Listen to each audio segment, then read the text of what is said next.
This video is sponsored by Alien Clothing. Big mommy milkers, mommy, big woman, big woman, big woman. I'm sorry. Monsters, aliens, you. What do all of these have in common? They're all ugly. Monsters, King Kong, Dracula, beverages, aliens, Will Smith, Arrival, Will Smith again. Two classic genres, two classic creature types. Now let's make them battle. Let's make them fight to the death.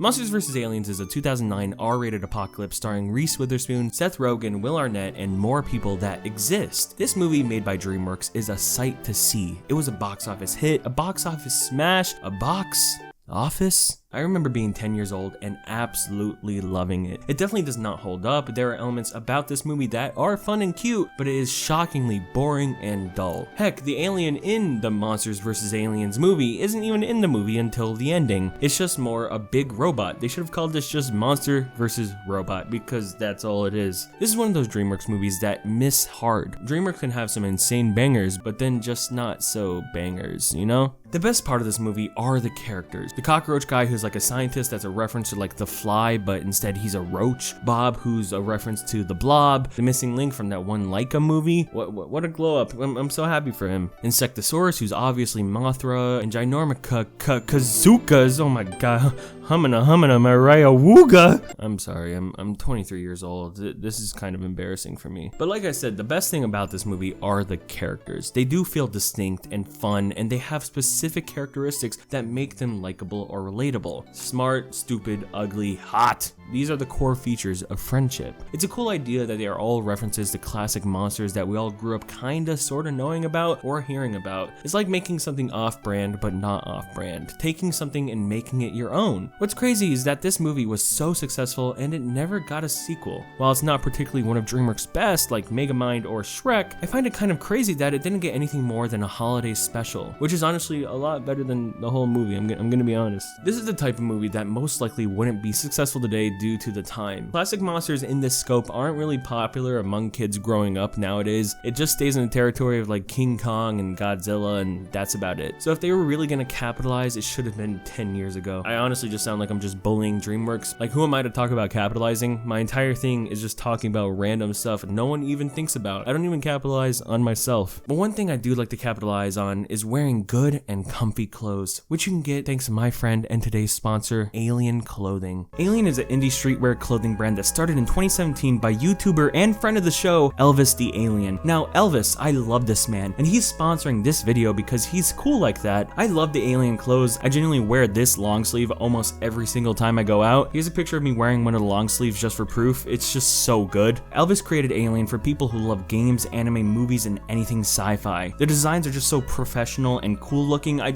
literally love them. Alien's designs are carefully printed, shipped, and handled with care from their team in Canada. I mean, I've literally worn this shirt 1,000 times and the print on it still looks fresh and new. Alien even has products featured in Zoomy skate shops in Canada and hopefully more locations in the future. And you can use the code NICK for 20% off store-wide at alienclothing.com. Orders over $100 even get free shipping. I mean, I cannot express how cool it is to have a friend support his fellow creators by sponsoring videos, all while promoting a genuine good clothing brand. So please visit alienclothing.com and get 20% off some of the coolest clothes with code NICK at checkout. Thanks again to Alien for sponsoring this video. Now back to video. Let's dive into the movie and those mommy milkers, man. The movie begins with some scientist dudes noticing an asteroid thing hurling towards Earth. Right off the bat, we get some honestly funny lines, but the look of these dudes are just so weird. It doesn't feel natural, and throughout the movie, a lot of things, especially humans, look really, really ugly, which is crazy because Shrek 3 came out right before this, and the humans in that look pretty great. We then meet Susan, a bride-to-be, a bride to me. I wish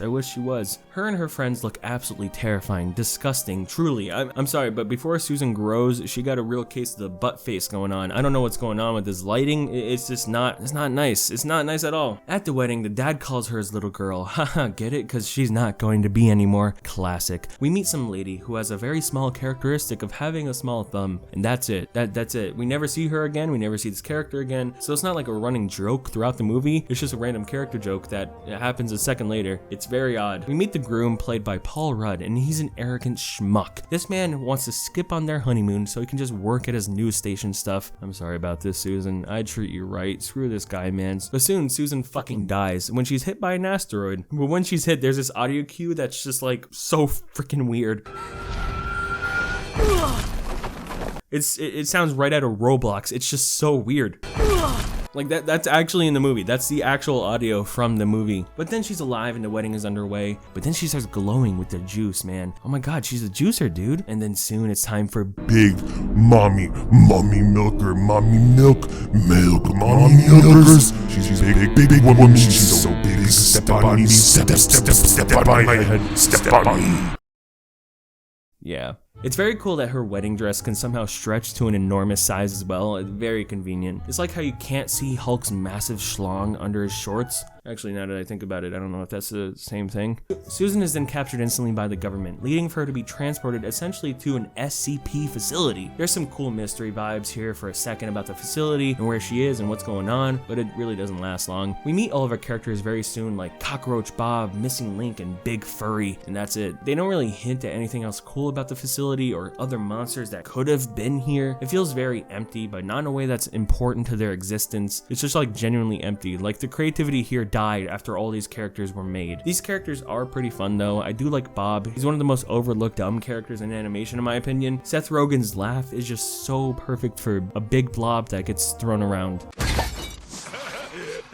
Susan is thrown off by the other creatures and is like, yo, what the heck? Yo, I'm just a girl, I wanna go home. But then we meet the commander guy who's like, oh, shut up and grow up.